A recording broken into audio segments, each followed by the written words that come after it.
Nah, kita masuk ke konsep, time value of money. Time value of money ini punya konsep yang sangat besar, itu namanya adalah konsep present value dan juga future value. Teman-teman di sini kalau ngerti present value itu sebenarnya melihat nilai uang yang kita miliki saat ini. Misalnya tadi ya teman-teman ya, kan kita tahu suku bunganya 5%, sehingga uang yang punya kita 1.050.000 di tahun depan itu kalau dianggap diterima sekarang itu jadi 1.000.000 tuh. Nah, ini memang sebenarnya basisnya present value itu uang yang kita terima sekarang dari tahun berapapun itu bisa dihitung nilai sekarangnya gitu loh. Mau di tahun masa lalu past value atau future value, tapi past value itu jarang sih, biasanya future value. Future value misalnya di tahun kelima kita dapat 1.500.000. Nah, sekarang itu pasti nggak 1.000.000 kalau diterima sekarang karena ada suku bunga gitu ya. Cara menghitungnya adalah dengan present value. Lalu untuk future value ini juga ya, ini sebenarnya lebih simpel karena teman-teman future value itu adalah menghitung nilai di masa depan. Teman-teman kalau mendapatkan uang 1.000.000 dengan suku bunga 10% di sekarang, itu kalau ditaruh di bank 3 tahun gitu kan kena bunga 10% terus, 10%, 10%, 10. Jadi pasti minimal ya 1.300.000 itu ya, biarpun itu akan ada hitungan compounding-nya lah gitu teman-teman. Jadi future value itu lebih simpel ngitungnya tinggal dikali. Kalau present value pasti lebih kecil, masa depan diterima sekarang pasti lebih kecil. Ada rumusnya juga. Nanti akan dicoba bantu hitung ya. Nah,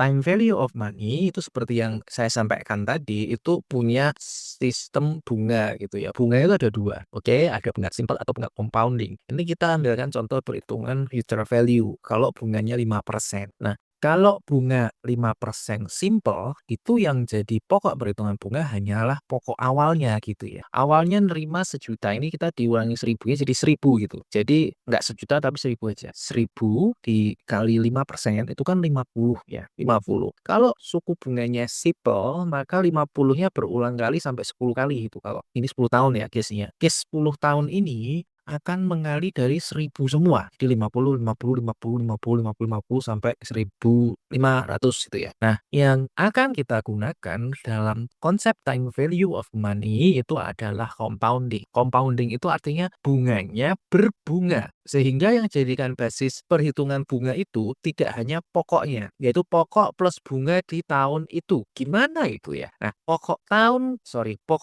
saat itu plus bunga itu kita ambil contoh di yang paling bawah ini, compounding. Bunganya sama-sama 5%. Kan diterima di awal itu kan 1.000.000 ya. 1.000.000 itu atau dalam hal ini 1.000 itu kan akan dikalikan bunga 5% di tahun pertama. Tahun pertama dia akan menerima uang 50. 50 ditambah 1.000 itu kan 1.050. Jadi ini bedanya kalau compounding dengan simple. Simple itu akan berbasis 1.000-nya terus-terusan. Jadi 50, 50, 50 terus. Meanwhile kalau compounding dia akan menggunakan basis setelah ditambah 50 tadi. Jadi 1.050 itu yang dijadikan basis ngitung bunga 5%. Nah, hitungan 5% itu kan akan mendapatkan penambahan ya dari yang awalnya 1.000 itu jadi 1.050. Nah, kalau 1.050 kali 5%-nya 52,5. Gitu terus ditambah kumulatif 1.050 tadi ditambah 5250 jadi 1102,5. Kumulatif terus dikali bunga lagi. Bunganya sudah enggak 525 lagi, tapi 5513 karena dia dikali 5% dari 1102,5 gitu. Dikali lagi ditambah sampai 57,88 bunganya 60,78, 63,81 gitu-gitu terus karena pokok yang menjadi perhitungan bunga itu bertambah terus gitu ya.